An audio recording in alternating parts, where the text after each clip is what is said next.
بسم اللہ الرحمن الرحیم الحمدللہ رب العالمین والصلاة والسلام علی سید الانبیاء والمرسلین۔ ناظرین کرام السلام علیکم ورحمۃ اللہ وبرکاتہ۔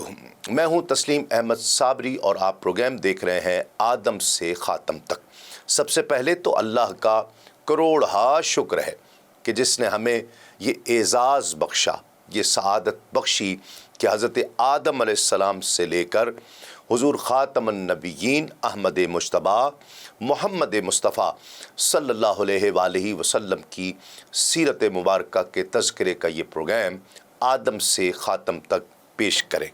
یہ اعزاز یقیناً سونو نیوز کے لیے، ہمارے لیے یہ آپ کی مقبولیت سے ہے، آپ کی قبولیت سے ہے۔ بلا شبہ 100 کا ہندسہ کسی بھی شعبے میں ایک اہم سنگ میل کی حیثیت رکھتا ہے، اور آج آدم سے خاتم تک نے بھی یہ اہم سنگ میل عبور کیا۔ دعا ہے کہ محبتوں، نوازشوں اور آپ سب کی پسندیدگی کا یہ سلسلہ ایسے ہی کئی اہم سنگ میل عبور کرتا رہے۔ یقین جانیے کہ پیشہ ورانہ ذمہ داریوں کے علاوہ آدم سے خاتم تک کی پوری ٹیم، بالخصوص سونو نیوز کی انتظامیہ نے ثواب دارین کو حاصل کرنے کے لیے ہمیشہ یہ ملحوظ خاطر رکھا ہے۔ اللہ رب العزت کے عظیم پیغمبروں کے پاک ذکر سے شروع ہونے والا یہ سلسلہ اب خاتم النبیین صلی اللہ علیہ وآلہ وسلم کی سیرت طیبہ تک پہنچ گیا ہے۔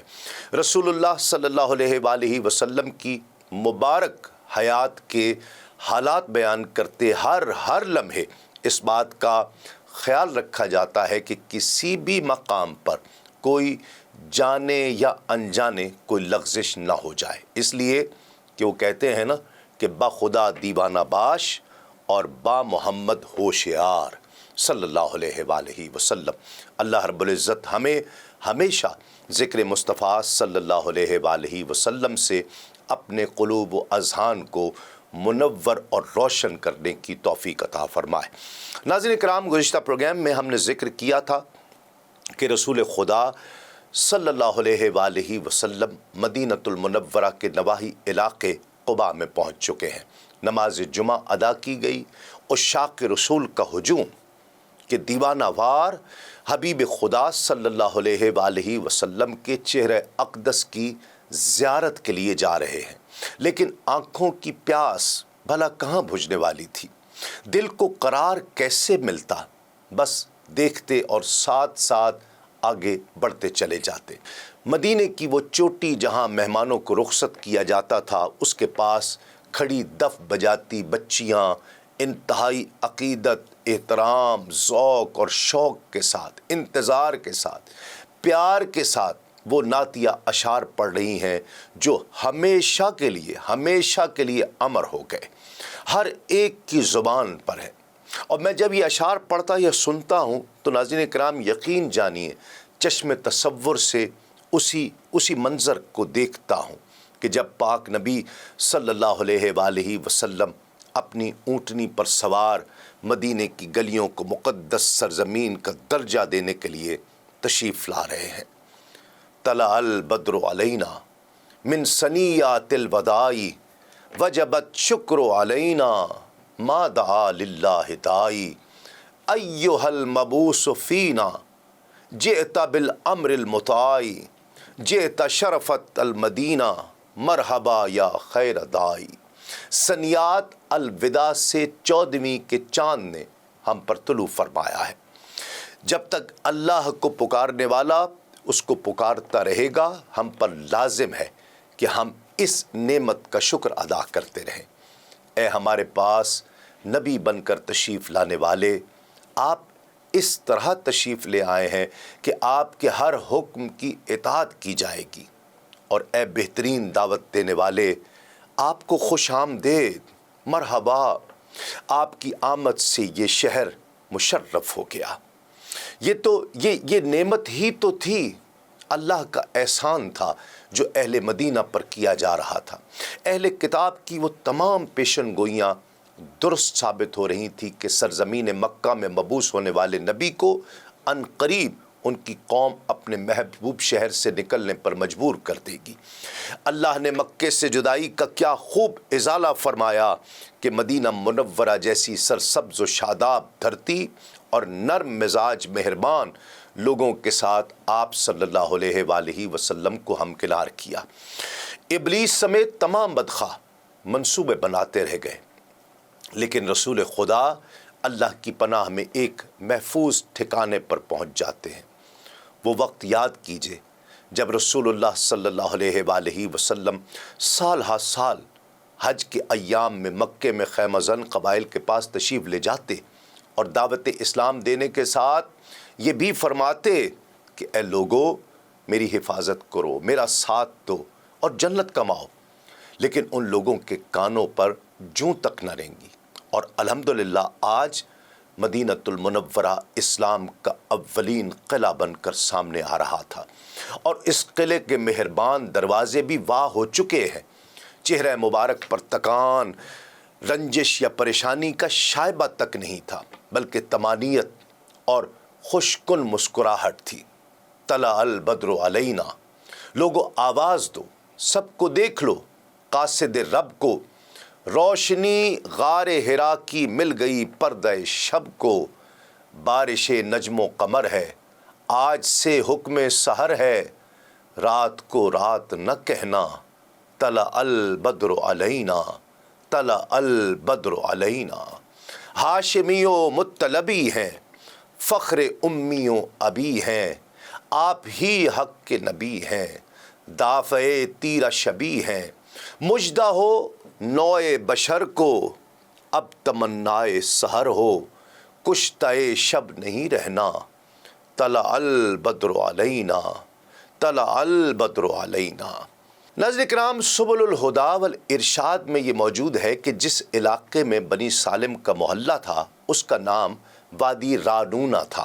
یہاں بھی کھلے میدان میں حضور نبی کریم صلی اللہ علیہ وآلہ وسلم نے نماز جمعہ ادا کی۔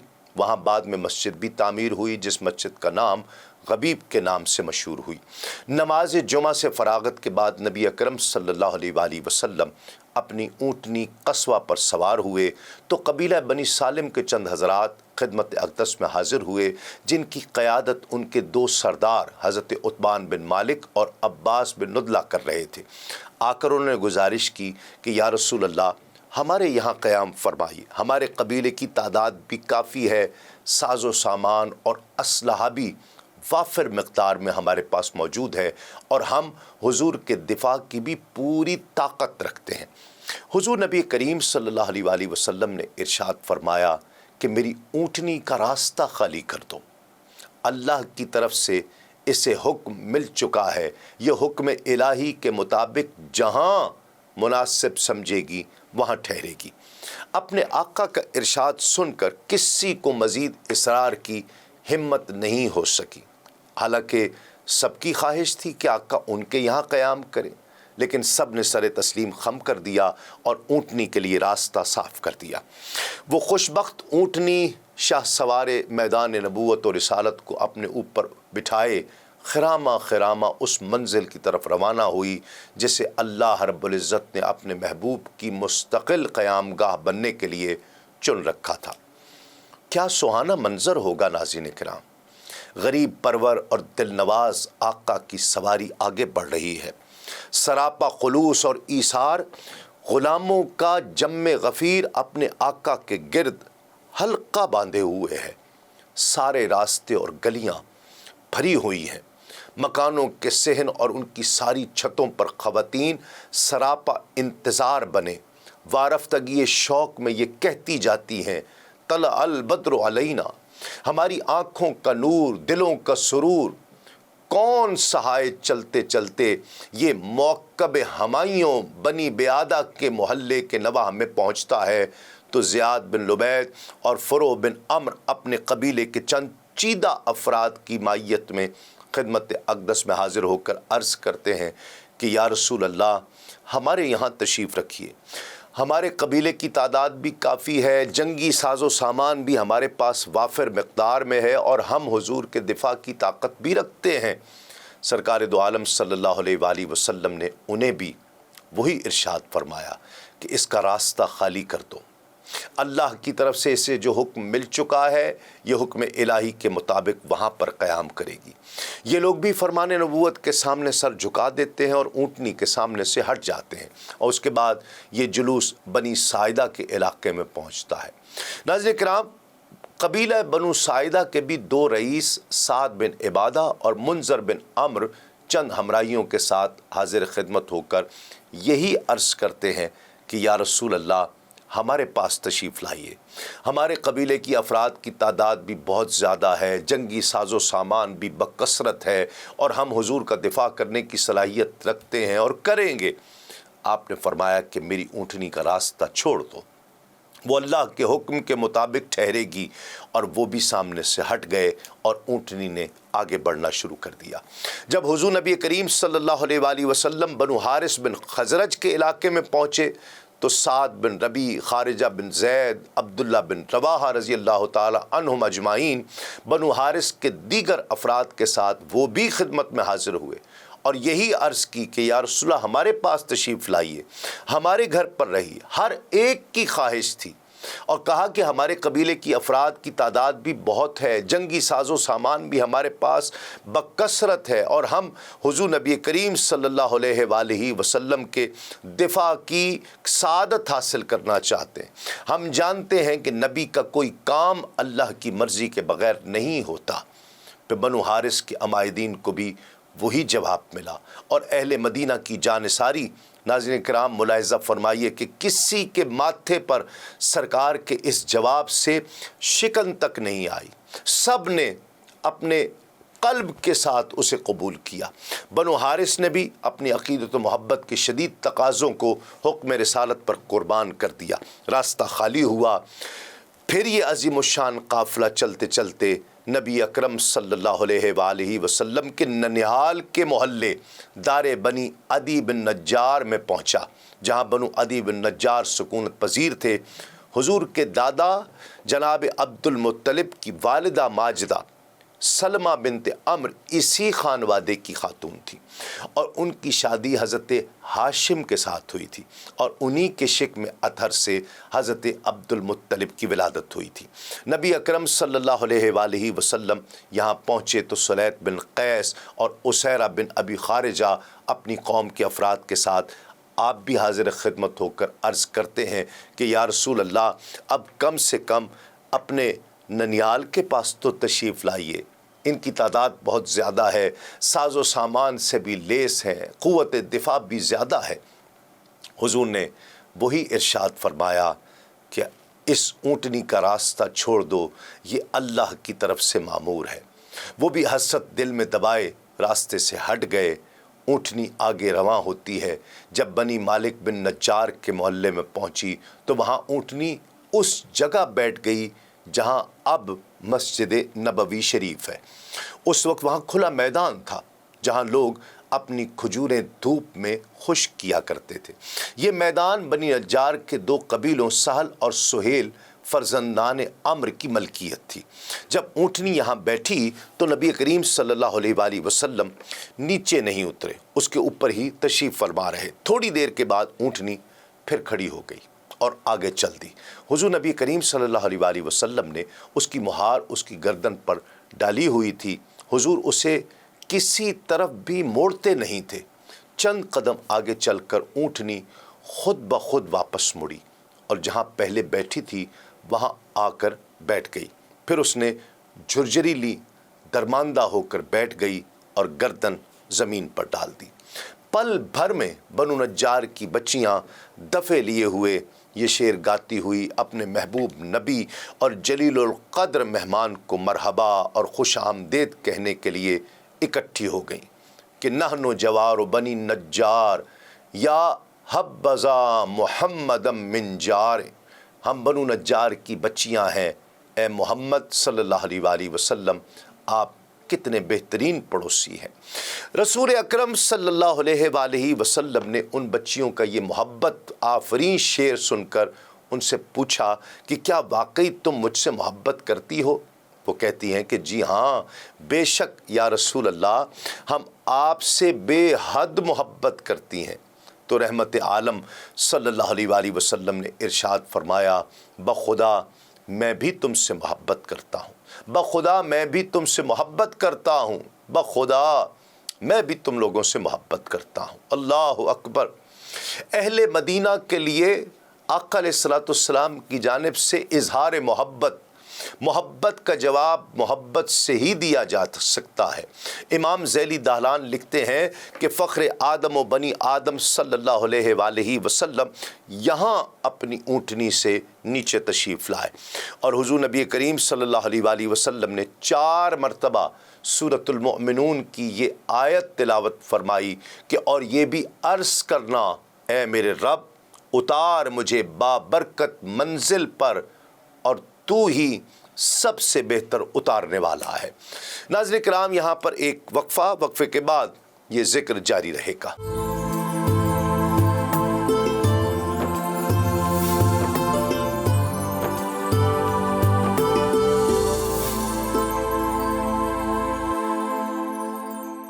ناظرین کرام، خوش آمدید۔ آپ پروگرام دیکھ رہے ہیں آدم سے خاتم تک۔ حضور نبی کریم صلی اللہ علیہ وآلہ وسلم مدینہ المنورہ پہنچ چکے ہیں۔ اونٹنی نے ایک جگہ قیام کر لیا ہے اور آقا علیہ الصلوۃ والسلام اونٹنی سے نیچے تشریف لاتے ہیں، سورۃ المؤمنون کی تلاوت کر رہے ہیں، اور اس وقت حضور نبی کریم صلی اللہ علیہ وآلہ وسلم پر نزول وحی کی کیفیت طاری ہوئی۔ کچھ دیر کے بعد یہ کیفیت ختم ہوئی تو حضور نبی کریم صلی اللہ علیہ وآلہ وسلم نے فرمایا کہ یہ ہماری قیام گاہ ہے انشاءاللہ۔ وہاں سب سے قریب حضرت ابو ایوب انصاری رضی اللہ تعالی عنہ کا مکان تھا۔ وہ آئے اور نبی مکرم صلی اللہ علیہ وآلہ وسلم کا سامان اٹھا کر اپنے گھر لے گئے۔ حضور نے اپنی رہائش کے لیے ان کے گھر کو ہی پسند فرمایا۔ اس طرح ارض و سما کے خالق و مالک کے حبیب اور محبوب احمد مجتبیٰ محمد مصطفیٰ صلی اللہ علیہ وآلہ وسلم ناظرین کرام بڑے بڑے شاندار مکانات سے صرف نظر کرتے ہوئے اپنے ایک درویش صفت غلام کے گھر کو اپنے قیام سے مشرف اور مکرم فرماتے ہیں۔ اس وقت حضرت اسد ابن زرارہ آئے اور انہوں نے اونٹنی کی مہار اپنے ہاتھ میں لی اور چلے گئے۔ وہ اونٹنی انہی کے پاس رہتی تھی۔ سیرت حلبیہ میں حضرت ابو ایوب انصاری رضی اللہ تعالیٰ سے ایک روایت یوں بھی ہے کہ جب رسول اللہ صلی اللہ علیہ وآلہ وسلم مدینہ المنورہ تشریف لائے تو انصاریوں نے قرعہ ڈالا کہ آپ صلی اللہ علیہ وسلم کس کے یہاں آ کر اتریں گے۔ اس قرعہ اندازی میں میرا ہی نام نکلا تھا، اور اس بارے میں کہا جاتا ہے کہ یہاں انصاریوں سے اس محلے یعنی بنی نجار کے انصاری مسلمان مراد ہیں جن کے یہاں اونٹنی بیٹھی تھی۔ علامہ سہیلی نے لکھا ہے کہ جب بنو نجار کے محلے میں اس جگہ اونٹنی نے بیٹھ کر اپنی گردن زمین پر ڈال دی تھی تو بنی سلمہ کے ایک شخص جن کا نام جبار ابن صخر تھا اور جو بہت سالے مسلمانوں میں سے ایک تھے، اونٹنی کے پہلو میں کچوکے دے کر اسے اٹھانے کی کوشش کرنے لگے، اور وہ ایسا ناظرین کرام آپ سمجھ سکتے ہیں کہ اس تمنا سے کر رہے تھے کہ شاید اونٹنی کھڑی ہو جائے اور پھر بنو سلمہ کے محلے میں جا کر بیٹھ جائے تاکہ حضور نبی کریم صلی اللہ علیہ وآلہ وسلم کے قیام کی سعادت انہیں حاصل ہو جائے، مگر اس کے باوجود بھی اونٹنی اپنی جگہ سے نہیں اٹھی۔ ایک حدیث پاک میں ہے کہ حضور نبی کریم صلی اللہ علیہ وآلہ وسلم نے فرمایا کہ انصاریوں کے گھروں میں بہترین گھر بنی نجار کا ہے، اس کے بعد بنی عبد الاشہل کا ہے، اس کے بعد بنی حارث کا گھر ہے، اور پھر بنی ساعدہ کا گھر ہے، اور انصاریوں کے سب ہی گھر خیر و برکت والے ہیں۔ جب حضرت سعد ابن عباد کو یہ بات معلوم ہوئی تو ان کے دل میں کچھ کھٹک پیدا ہوئی، کیونکہ وہ بنی ساعدہ کے قبیلے سے تعلق رکھتے تھے، تو لہٰذا انہوں نے کہا کہ ہمارا مقام ان چاروں میں سب کے بعد آتا ہے، میرا گدھا لاؤ، میں رسول اللہ صلی اللہ علیہ وآلہ وسلم سے جا کر ملوں گا۔ مگر اسی وقت ان کے بھانجے سہل نے ان سے بات کی اور کہا کہ کیا آپ رسول اللہ صلی اللہ علیہ وآلہ وسلم کو جواب دینے اور آپ کی بات آپ صلی اللہ علیہ وآلہ وسلم پر لوٹانے کے لیے جا رہے ہیں؟ حالانکہ رسول اللہ صلی اللہ علیہ وآلہ وسلم آپ سے زیادہ جانتے ہیں۔ کیا آپ کے لیے یہی بات کافی نہیں ہے کہ آپ ان 4 بہترین قبیلوں میں سے ایک تو ہیں، چاہے چوتھے پر ہی ہیں، بے شک اللہ اور اس کے رسول زیادہ جانتے ہیں۔ پھر انہوں نے گدھا واپس لے جانے کا حکم دیا۔ ایک روایت میں یوں بھی ہے کہ سہل نے سعد سے یہ کہا کہ بیٹھ جاؤ، کیا تم اس پر خوش نہیں کہ حضور نبی کریم صلی اللہ علیہ وآلہ وسلم نے جن 4 خاندانوں کا نام لیا ان میں ایک تمہارا خاندان بھی ہے، اور جن خاندانوں کو آپ صلی اللہ علیہ وآلہ وسلم نے چھوڑ دیا اور ذکر ہی نہیں فرمایا ان کی تعداد تو ان سے کہیں زیادہ ہے جن کا آپ صلی اللہ علیہ وآلہ وسلم نے نام لیا ہے۔ اس پر حضرت سعد خاموش ہو گئے اور انہوں نے حضور نبی کریم صلی اللہ علیہ وآلہ وسلم سے اس حوالے سے گفتگو کا خیال چھوڑ دیا۔ ناظرین کرام، ایک واقعہ اسی حوالے سے کتابوں میں ملتا ہے کہ مدینۃ المنورہ کے مختلف قبائل کے علاقوں سے گزرتے ہوئے حضور نبی کریم صلی اللہ علیہ وآلہ وسلم کا گزر عبداللہ بن ابی کے مکان کے پاس سے بھی ہوا۔ وہ کیونکہ قبیلہ خزرج کا سردار تھا اور حضور نبی کریم صلی اللہ علیہ وآلہ وسلم نے اس کے پاس اترنے کا ارادہ ظاہر فرمایا، لیکن اس کی بدبختی نے اسے اجازت نہیں دی کہ وہ اس ابدی سعادت سے اپنے آپ کو بہرور کر سکے، اور اس بدبخت نے، بد نصیب نے کہا کہ اے محمد صلی اللہ علیہ وآلہ وسلم، ان کے پاس جا کر ٹھہریے جنہوں نے آپ کو بلایا ہے اور ان کے یہاں قیام کیجیے۔ اس منافق اعظم کو اس کورے جواب سے حضور نبی کریم صلی اللہ علیہ وآلہ وسلم کو تکلیف ہوئی، دکھ ہوا، تو سعد بن عبادہ نے عرض کی کہ یا رسول اللہ، اس کی بات سے آپ غمزدہ نہ ہوں، اس کی ایک خاص وجہ ہے کہ ہم نے اسے اپنا بادشاہ بنانے کا پروگرام بنا رکھا تھا، زرگر کے پاس اس کے لیے سنہری تاج تک بن رہا تھا۔ اچانک ہم پر اللہ رب العزت نے احسان فرمایا اور آپ یہاں تشریف لائے اور اس کی ساری امیدیں خاک میں مل گئیں، اس لیے بیچارہ غم و غصے سے پیچ و تاب کھا رہا ہے، اور ایسی نازیبا گفتگو اس کی زبان سے اسی وجہ سے صادر ہو رہی، یعنی آپ صلی اللہ علیہ وآلہ وسلم کے ہوتے ہوئے یہ عبداللہ بن ابی کو بلا کون بادشاہ بنائے گا۔ سیرت حلبیہ کے مطابق جہاں قصوہ اونٹنی آ کر رکی تھی اور پھر بیٹھ گئی تھی، وہ ایک کھلا قطع زمین تھا جسے مرید کہتے تھے۔ اہل مدینہ یہاں اپنی کھجوریں دھوپ میں ڈال دیتے یہاں تک کہ وہ خشک ہو جاتی، اس طرح انہیں ذخیرہ کرنا آسان ہو جاتا تھا۔ حضور نبی کریم صلی اللہ علیہ وآلہ وسلم کو یہ قطع زمین پسند آیا، پوچھا کہ اس کا مالک کون ہے۔ معاذ بن افرا نے عرض کی کہ حضور یہ سہل اور سہیل کی ملکیت ہے، اور یہ دونوں یتیم بچے ہیں اور ان کا میں کفیل ہوں، میں انہیں مناسب معاوضہ دے کر راضی کر لوں گا۔ پھر یہ جگہ خرید کر مسجد نبوی کی تعمیر کے لیے مخصوص کر دی گئی۔ ناظرین کرام، اب یہ سوال اٹھتا ہے کہ ابو ایوب انصاری رضی اللہ تعالیٰ عنہ کے آشیانے کے انتخاب کی کوئی وجہ تو یقیناً ہوگی، اور اللہ اور محبوب رب العالمین صلی اللہ علیہ وآلہ وسلم نے اپنے قیام کے لیے حضرت ابو ایوب انصاری رضی اللہ تعالیٰ عنہ کے مکان ہی کو کیوں پسند فرمایا؟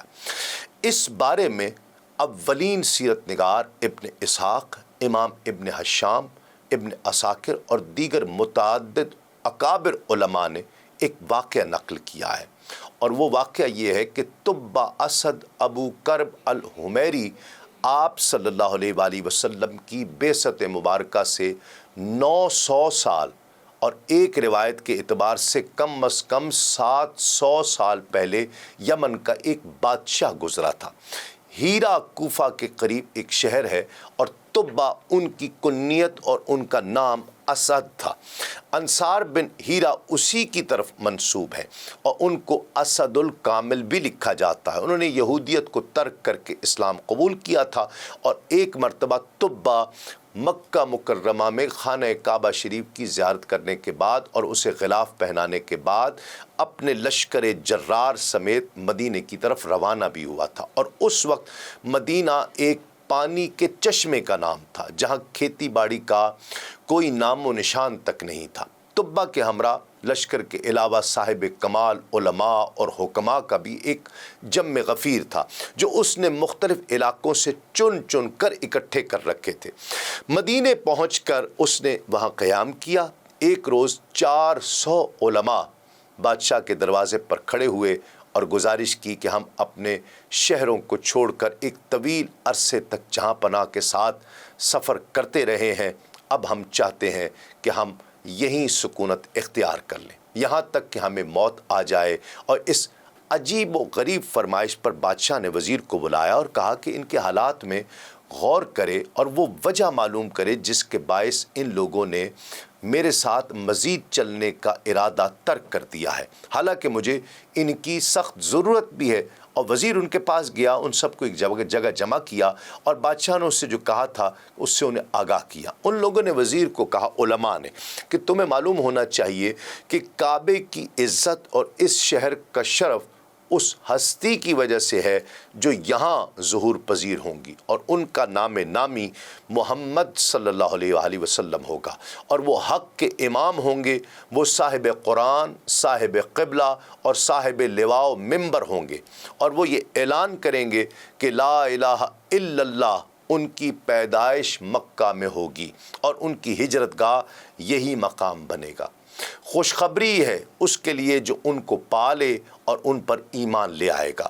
ہماری یہ آرزو تمنا ہے کہ ہم ان کی زیارت سے مشرف ہوں، کم از کم ہماری آنے والی نسلوں میں سے ہمارا کوئی بچہ ان کے زمانے کو پالے اور ان پر ایمان لے آئے۔ وزیر نے جب یہ بات سنی تو اس کے دل میں بھی یہاں رہائش پذیر ہونے کا شوق پیدا ہو گیا۔ جب بادشاہ نے کوچ کرنے کا ارادہ کیا تو ان سب نے یک زبان ہو کر کہا کہ ہم یہاں سے ہرگز نہیں جائیں گے۔ ہم نے اس کی وجہ آپ کے وزیر کو تفصیل سے ذکر کر دی ہے۔ بادشاہ نے وزیر کو بلا کر پوچھا، اس نے سارا ماجرا کہہ سنایا۔ بادشاہ تبا حمیری سوچ میں پڑ گیا اور اس کے دل میں بھی یہ شوق پیدا ہوا کہ اس نے فیصلہ کیا کہ وہ ایک سال حضور کی آمد کے انتظار میں یہاں ٹھہرے گا۔ بادشاہ نے حکم دیا کہ ان 400 علماء کے لیے 400 رہائشی مکانات تعمیر کیے جائیں۔ اس نے 400 کنیزیں خرید کر انہیں آزاد کیا، پھر ان کا نکاح ایک ایک عالم سے کر دیا اور انہیں زر کثیر عطا کیا تاکہ وہ یہاں کے اخراجات آسانی سے برداشت کریں، اور پھر ایک خط لکھا جسے سونے کے ساتھ سربہ مہر کر دیا اور ان علماء میں سے جو سب سے بڑا عالم تھا اس کے سپرد کر دیا، اور اس سے التماس کی کہ اگر اسے حضور نبی کریم صلی اللہ علیہ وآلہ وسلم کی زیارت نصیب ہو تو یہ عریضہ وہ خود حضور کی بارگاہ میں پیش کرے، ورنہ اپنی اولاد کو نسل در نسل وصیت کرتا چلا جائے کہ جسے بھی محمد صلی اللہ علیہ وآلہ وسلم اس ہستی کی زیارت حاصل ہو، رحمت عالم صلی اللہ علیہ وآلہ وسلم کی زیارت کا شرف ملے تو وہ اس کا عریضہ بارگاہ رسالت پہ پیش کرے۔ ناظرین کرام، اس خط کے، اس عریضے کے چند اہم فقرے کتابوں میں اس طرح آتے ہیں کہ قلبی اطمینان حاصل ہوتا ہے۔ کیا خوب! اے اللہ کے رسول محمد صلی اللہ علیہ وآلہ وسلم، میں آپ پر اور آپ کی کتاب پر ایمان لایا ہوں جو اللہ آپ پر نازل فرمائے گا۔ میں نے دیکھے بغیر حضور کا دین قبول کیا ہے اور آپ کی سنت پر عمل کروں گا۔ آپ کے رب پر اور کائنات کے پروردگار پر ایمان لایا ہوں، اور جو احکام شریعت آپ اللہ کی طرف سے لے کر آئیں گے ان پر محکم یقین رکھتا ہوں۔ اگر مجھے حضور کی زیارت نصیب ہو جائے تو یہ میری انتہائی خوش بختی ہوگی، اور اگر میں زیارت کی سعادت سے بہرہ ور نہ ہو سکوں تو قیامت کے روز میری شفاعت فرمائیے اور مجھے بھول نہ جائیے۔ میں حضور کے ان فرما بردار اور اطاعت گزار امتیوں سے ہوں جو حضور نبی کریم صلی اللہ علیہ وآلہ وسلم کی آمد سے پہلے حضور پر ایمان لائے۔ اللہ نے اس کے نصیب میں رسول اللہ کی زیارت تو نہیں لکھی تھی، تاہم طبہ کی وفات کے بعد پورے 1000 سال گزر گئے تو حضور نبی کریم صلی اللہ علیہ وآلہ وسلم کی ولادت باسعادت ہوئی۔ حضور نبی کریم صلی اللہ علیہ وآلہ وسلم نے جب مکے سے مدینہ طیبہ ہجرت فرمائی اور اہل مدینہ کو پتہ چلا تو انہوں نے مشورہ کیا کہ اس خط کو حضور کی خدمت میں کیسے پہنچایا جائے۔ حضرت عبد الرحمن بن عوف رضی اللہ تعالیٰ عنہ جو مکے سے ہجرت کر کے مدینہ پہنچ چکے تھے، انہوں نے مشورہ دیا کہ وہ ایک قابل اعتبار شخص کا انتخاب کریں اور یہ خط دے کر حضور کی خدمت اقدس میں روانہ کر دیں۔ انہوں نے ایک زیرک آدمی جس کا نام ابو لیلہ تھا اور انصار کے قبیلے میں سے تھا، اسے یہ خط دے کر بھیجا اور اسے پرزور تاکید کی کہ اس خط کو بڑی حفاظت سے رکھے اور حضور کی خدمت میں پیش کر دے۔ وہ روانہ ہو گیا۔ جب اثناء سفر حضور نبی کریم صلی اللہ علیہ وآلہ وسلم قبیلہ سلیم کے ایک شخص کے پاس ٹھہرے ہوئے تھے، وہاں پہنچا تو رسول اللہ صلی اللہ علیہ وسلم نے اس کو دیکھتے ہی پہچان لیا۔ فرمایا تم ابو لیلہ ہو؟ اس نے حیران ہو کر عرض کی کہ جی حضور۔ پھر حضور نے پوچھا کہ تبا اول شاہ یمن کا خط تمہارے پاس ہے نا؟ ناظرین کرام، وہ یہ بات سن کر حیران ہو گیا اور پوچھنے لگا کہ آپ کون ہیں؟ آپ جادوگر تو بالکل بھی نہیں ہیں۔ حضور نے فرمایا نہیں بلکہ میں محمد ہوں صلی اللہ علیہ وآلہ وسلم، تم وہ خط پیش کرو۔ اس نے اپنا سامان کھولا جس میں اس نے وہ خط چھپا کر رکھا ہوا تھا، اسے حضور نبی کریم صلی اللہ علیہ وآلہ وسلم کی خدمت میں پیش کیا۔ حضرت ابوبکر صدیق رضی اللہ تعالیٰ نے یہ خط پڑھ کر سنایا۔ حضور نبی کریم صلی اللہ علیہ وآلہ وسلم نے اس کا خط سن کر 3 بار فرمایا مرحبا بالاخ الصالح، یعنی میں اپنے نیک بھائی کو مرحبا کہتا ہوں۔ پھر حضور نبی کریم صلی اللہ علیہ وآلہ وسلم نے ابو لیلہ کو حکم دیا کہ وہ واپس مدینے چلا جائے اور وہاں کے لوگوں کو میری آمد کے بارے میں اطلاع کر دے۔ ام المومنین حضرت عائشہ صدیقہ رضی اللہ تعالی عنہا فرماتی ہیں کہ تبا کو برا نہ کہا جائے، وہ مرد صالح تھا۔ آپ صلی اللہ علیہ وآلہ وسلم نے تبا کے بارے میں فرمایا کہ وہ اسلام لایا تھا۔ تبا نے دار ابو ایوب آپ صلی اللہ علیہ وآلہ وسلم کے لیے ہی بنوایا تھا، اور اس واقعے سے جائے قیام کے انتخاب کی وجہ ناظرین کرام واضح ہو جاتی ہے۔ یہاں ایک مختصر سا وقفے کے بعد یہ مقدس ذکر جاری رہے گا۔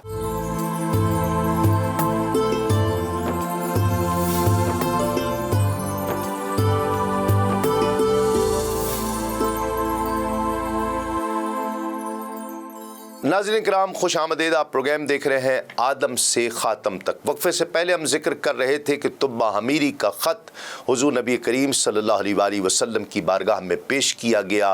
امام محمد بن یوسف الصالحی نے سبل الہدیٰ میں اس واقعے کو متعدد حوالوں سے نقل کیا ہے، اور وہ اشعار بھی لکھے ہیں جو اس نے اپنے عریضے میں، اپنے خط میں لکھے تھے۔ کہا کہ میں یہ گواہی دیتا ہوں کہ احمد صلی اللہ علیہ وآلہ وسلم اس اللہ کے رسول ہیں جو تمام روحوں کو پیدا کرنے والا ہے۔ اگر میری زندگی نے وفا کی اور میں نے حضور کا زمانہ پا لیا تو میں حضور کا وزیر بنوں گا اور چچا زاد بھائی کی طرح ہر موقع پر امداد کروں گا۔ میں تلوار کے ساتھ آپ کے دشمنوں سے جہاد کروں گا اور حضور کے سینے میں جو فکر و اندیشہ ہوگا اسے دور کر دوں گا۔ اللہ اکبر! کیا شان ہے حضرت تبا کی کہ حضور نبی کریم صلی اللہ علیہ وآلہ وسلم انہیں اپنا بھائی قرار دے رہے ہیں۔ علامہ احمد بن زینی دہلان نے السیرۃ النبویہ میں بھی بعینہ ہی یہ واقعہ لکھا ہے۔ امام ابن حشام نے بحوالہ امام مسلم حضرت ابو ایوب انصاری رضی اللہ تعالیٰ سے یہ روایت نقل کی ہے۔ آپ نے کہا کہ جب رسول اللہ صلی اللہ علیہ وآلہ وسلم میرے گھر میں قیام پذیر ہوئے تو حضور نے نیچے والے حصے میں رہائش اختیار فرمائی۔ میں اور میری اہلیہ ام ایوب بالا خانے میں تھے۔ میں نے عرض کی کہ یا نبی اللہ، میرا باپ اور میری ماں آپ پر قربان ہو جائیں، مجھے یہ بات ناگوار ہے کہ میں آپ کے اوپر والے مکان میں رہوں اور حضور نیچے والے مکان میں رہیں، یعنی مجھے بے ادبی محسوس ہوتی ہے۔ مہربانی فرما کر آپ بالا خانے میں تشریف لے جائیے اور ہم دونوں نیچے والے حصے میں آ جاتے ہیں۔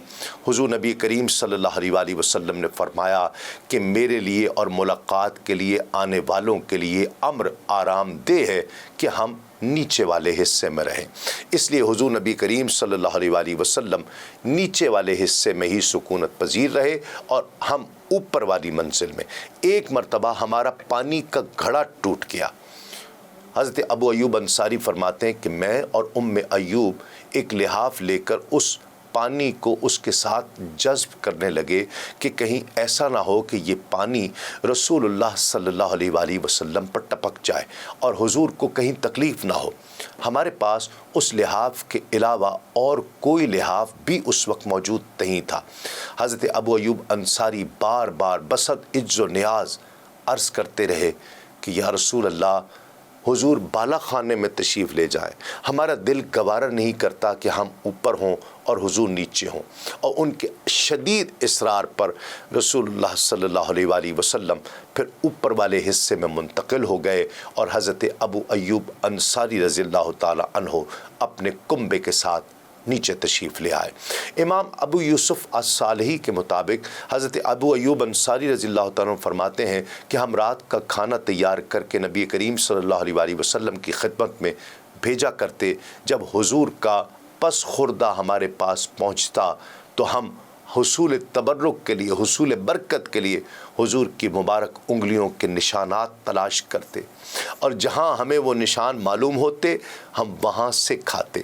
اور ایک روز ہم نے رات کا کھانا پکا کر بھیجا، اس میں پیاز یا لہسن تھا، تو حضور نے اسے ہماری طرف لوٹا دیا۔ ہم نے دیکھا حضور کی مبارک انگلیوں کا کہیں نشان نہیں تھا۔ میں گھبرایا ہوا حاضر خدمت ہوا، عرض کی یا رسول اللہ، میرے ماں باپ آپ پر قربان ہوں، آج حضور نے کھانا تناول کیے بغیر واپس بھیج دیا، میں نے کہیں حضور کے دست مبارک کے نشان نہیں دیکھے۔ حضور نبی کریم صلی اللہ علیہ وآلہ وسلم نے فرمایا مجھے اس کھانے میں اس بوٹی کی بو آ گئی تھی، اور میں وہ شخص ہوں جو اپنے رب سے سرگوشیاں کرتا ہوں، لیکن تم اسے کھاؤ، تمہارے لیے جائز ہے۔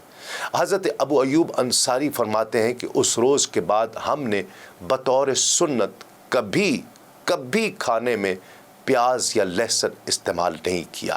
حضرت زید بن ثابت رضی اللہ تعالیٰ روایت کرتے ہیں کہ رسول اللہ صلی اللہ علیہ وآلہ وسلم نے جب کاشانہ ابو ایوب کو رونق بخشی تو سب سے پہلا تحفہ میں لے کر حضور نبی کریم صلی اللہ علیہ وآلہ وسلم کی خدمت میں حاضر ہوا۔ یہ ایک پیالہ تھا جس میں سرید تھا، جو گندم کے آٹے، گھی اور دودھ سے تیار کیا گیا تھا۔ میں نے یہ پیالہ حضور کی خدمت میں پیش کیا اور عرض کی یا رسول اللہ، یہ سرید کا پیالہ میری ماں نے حضور کی خدمت میں بھیجا ہے۔ حضور نبی کریم صلی اللہ علیہ وآلہ وسلم نے فرمایا بارک اللہ فیہا، اس میں برکت عطا فرمائے۔ حضور نبی کریم صلی اللہ علیہ وآلہ وسلم نے اپنے اصحاب کو بلایا، سب نے مل کر اس سے کھایا، اور میں بھی ابھی واپس دروازے تک پہنچا ہی تھا کہ سعد بن عبادہ کی طرف سے ان کا ایک غلام بھرا ہوا پیالہ سر پر اٹھائے آن پہنچے۔ یہ پیالہ کپڑے سے ڈھکا ہوا تھا اور میں اسے دیکھ کر دروازے پر رک گیا، اور وہ کپڑا اٹھا کر دیکھا تو مجھے اس میں بھی سرید ہی نظر آیا جس کے اوپر گوشت والی ہڈیاں رکھی تھیں۔ حضرت سعد کا غلام اس پیالے کو لے کر حضور نبی کریم صلی اللہ علیہ وآلہ وسلم کی خدمت میں پہنچا۔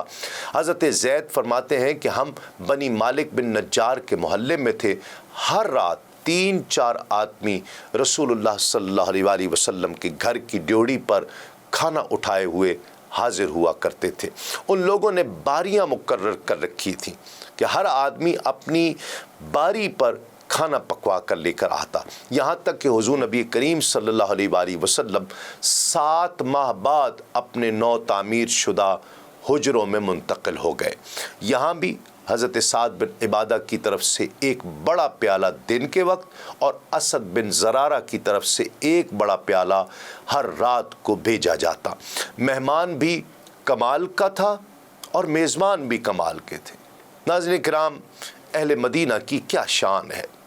ایک مرتبہ بی بی ایوب سے کسی نے پوچھا کہ رحمت عالم صلی اللہ علیہ وآلہ وسلم کو کون سا کھانا زیادہ پسند تھا، آپ کو تو اس کا بخوبی علم ہوگا، کیونکہ حضور کافی عرصے تک آپ کے یہاں قیام پذیر رہے ہیں۔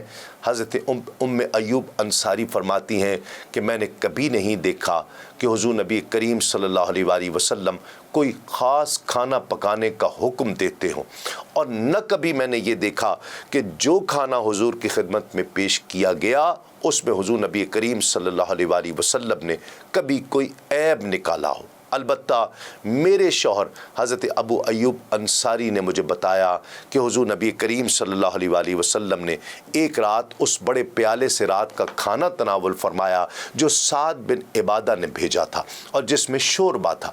میں نے دیکھا کہ رسول اللہ صلی اللہ علیہ وآلہ وسلم نے بڑی رغبت سے اسے تناول فرمایا، اسی لیے ہم حضور نبی کریم صلی اللہ علیہ وآلہ وسلم کے لیے زیادہ تر اسی قسم کا شوربے والا سالن تیار کیا کرتے، ہم حضور کے لیے ہریسہ بھی تیار کیا کرتے۔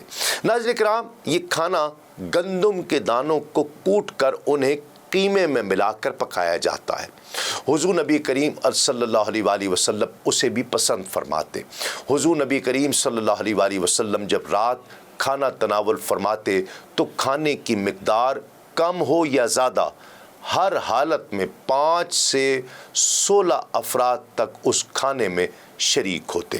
حافظ ابن کثیر لکھتے ہیں کہ رحمت عالم صلی اللہ علیہ وآلہ وسلم جب مکے سے ہجرت فرما کر مدینہ طیبہ چلے آئے تو باقی ماندہ صحابہ کے لیے وہاں فضا تاریک ہو گئی اور جینا مشکل ہو گیا، دشوار ہو گیا۔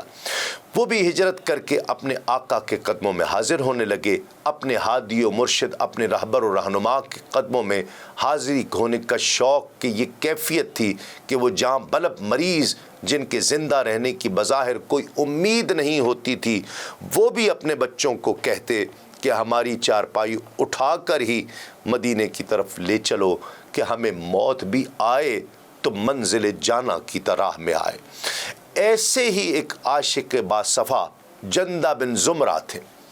حضرت جندہ مکے میں پیچھے رہ گئے اور بیمار ہو گئے۔ انہوں نے اپنے بیٹوں کو بلایا اور کہا کہ مجھے یہاں سے نکال کر لے چلو۔ بچوں نے پوچھا کہ ہم اس حالت میں آپ کو کہاں لے جائیں گے؟ زبان میں تو بولنے کی سکت نہ تھی، اپنے ہاتھوں سے ہی مدینے کی طرف اشارہ کر دیا۔ سعادت مند بیٹوں نے اپنے بیمار کی باپ کی چارپائی اٹھائی اور چل پڑے۔ ابھی وہ بنی غفار کے تالاب تک پہنچے تھے جو مکے سے صرف 10 میل کی مسافت پر ہے تو روح قفس انصری سے پرواز کر گئی۔ ناظرین کرام، اللہ کو اپنے محبوب کے اس جانثار کی ادا ایسی پسند آئی کہ یہ آیت نازل فرما کر کہ اس کے جذبہ عشق و محبت کی لاج رکھ لی۔ جبریل امین یہ فرمان الہی لے کر مدینہ منورہ میں حاضر ہوئے۔ ارشاد ربانی ہے، اعوذ باللہ من الشیطان الرجیم ومن یخرج من بیتہ مہاجرا الی اللہ ورسولہ ثم یدرکہ الموت فقد وقع اجرہ علی اللہ۔ جو شخص اپنے گھر سے نکلتا ہے تاکہ اللہ اور اس کے رسول کی طرف ہجرت کر جائے، پھر آئے اس کو راستے میں موت، تو اس کا اجر اللہ پر واجب ہو جاتا ہے۔ اسی طرح ایک دوسرے صحابی جو قبیلہ بنو خزاع کے ایک فرد تھے جن کا نام زمرہ بن ایس یا الیس بن زمرہ بتایا جاتا ہے، جب نبی کریم صلی اللہ علیہ وآلہ وسلم نے صحابہ کرام کو ہجرت کرنے کا حکم دیا تو انہوں نے اپنے گھر والوں کو کہا کہ چارپائی پر بستر بچھاؤ اور مجھے اٹھا کر رسول اللہ صلی اللہ علیہ وآلہ وسلم کی خدمت میں لے جاؤ۔ انہوں نے ایسا ہی کیا۔ جب یہ مریض درد محبت تنظیم کے مقام پر پہنچا جو مکے سے صرف 3-4 میل کے ہی فاصلے پر ہے تو اس نے جان دے لی، رضی اللہ عنہم اجمعین۔ ناظرین کرام، اب کچھ تذکرہ مہاجرین کی متروکہ جائیداد پر کفار مکہ کے قبضے کا۔ امام ابن ہشام لکھتے ہیں کہ سرور کائنات صلی اللہ علیہ وآلہ وسلم جب ہجرت فرما کر بنفس نفیس مدینہ طیبہ تشریف لے گئے تو باقی مسلمان بھی اپنے گھر بار اور مال و منال کو وہیں چھوڑ کر ہجرت کر کے مدینہ طیبہ پہنچنے لگے۔ صرف وہ لوگ باقی رہ گئے جنہوں نے اپنے رشتہ داروں اور قوم کے سرداروں کے تشدد کے باعث اپنے دین کو ترک کر دیا تھا، یا وہ جو مجبور تھے۔ بڑے بڑے خاندانوں کے لوگ بھی اپنا سب کچھ چھوڑ کر یہاں چلے آئے تھے۔ بنو مزون بن جمع اور بنو جہش بن راب جو بنو امیہ کے حلیف تھے، بنی سعد بن لیس کا قبیلہ، بنو بکیر جو بنو عدی بن کعب کے حلیف تھے، یہ بھی اپنے شاندار مکانات اور وسیع و عریض حویلیوں کو تالے لگا کر چلے آ گئے۔ کفار نے ان کے مکانات پر قبضہ کر لیا۔ بنو جہش بن راب کے محل نما مکان پر ابو سفیان نے قبضہ کرنے کے بعد اس کو عمرو بن علقمہ کے ہاتھ فروخت کر دیا اور اس کی قیمت سے اپنا قرضہ اتارا۔ حضرت عبداللہ بن جہش کو اس کا علم ہوا تو انہیں بہت صدمہ پہنچا۔ بطور شکایت بارگاہ رسالت میں آپ صلی اللہ علیہ وآلہ وسلم میں یہ واقعہ بیان کیا تو اللہ کے اس کریم رسول صلی اللہ علیہ وآلہ وسلم نے اپنے جانثار کی دلجوئی کرتے ہوئے ارشاد فرمایا کہ عبداللہ، کیا تجھے یہ بات پسند نہیں کہ اس مکان کے بدلے اللہ تجھے جنت میں اس سے بہتر مکان عطا فرمائے؟ عرض کی بے شک یا رسول اللہ۔ تو حضور نے فرمایا تو وہ مکان جنت میں تجھے دے دیا گیا۔ جب مکہ فتح ہوا تو اس خاندان کے ایک فرد ابو احمد نے اپنے مکان کی واپسی کے لیے حضور کی خدمت میں درخواست کی۔ حضور نبی کریم صلی اللہ علیہ وآلہ وسلم نے سکوت اختیار فرمایا، خاموش رہے۔ جب انتظار نے طول کھینچا تو ابو احمد نے اس کا تذکرہ کسی مسلمان بھائی سے کیا۔ انہوں نے انہیں مشورہ دیا کہ اے ابو احمد، رسول اللہ صلی اللہ علیہ وآلہ وسلم اس بات کو ناپسند فرماتے ہیں کہ وہ اموال جو اللہ کی راہ میں تم سے چھین لیے گئے پھر تم ان کی طرف رجوع کرو۔ اس کے بعد کسی مہاجر نے اپنی جائیداد کی واپسی کا مطالبہ نہیں کیا۔ البتہ ابو احمد نے ابو سفیان کو خطاب کرتے ہوئے یہ اشعار ضرور کہے تھے کہ اس بات کے بارے میں ابو سفیان کو پیغام پہنچا دو جس کا انجام ندامت ہے۔ تو نے اپنے چچا زاد بھائی کا مکان فروخت کر دیا اور اس کی قیمت سے اپنا قرض ادا کیا ہے، تو لے جا اس مکان کو، تو لے جا اس مکان کو، یہ تمہاری گردن میں حلقہ بنا کر ڈال دیا گیا ہے جس طرح کبوتری کی گردن میں حلقہ ہوتا ہے۔ ناظرین کرام، حضور نبی کریم صلی اللہ علیہ وآلہ وسلم اور ان کے جانثار صحابہ مدینۃ المنورہ میں ہجرت فرما چکے ہیں۔ آج کے لیے اتنا ہی۔ انشاءاللہ اگلے پروگرام میں ہم مدینہ منورہ کی عظمت، مدینۃ المنورہ کے فضائل جو آقا علیہ الصلوۃ والسلام نے بیان فرمائے اس تعلق سے انشاءاللہ تفصیل سے ذکر کریں گے۔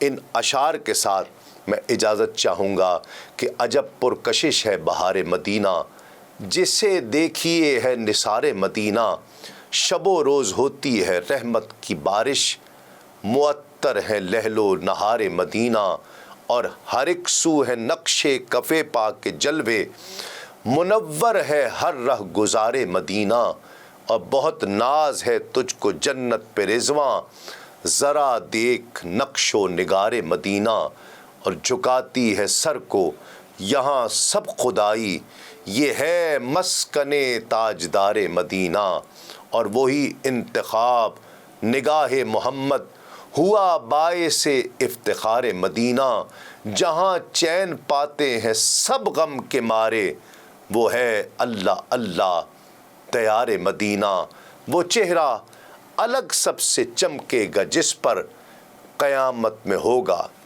غبار مدینہ۔ دیکھتے رہیے آدم سے خاتم تک صرف سنو نیوز پر۔ تسلیم احمد صابری کو اجازت دیجیے۔ السلام علیکم، تسلیمات۔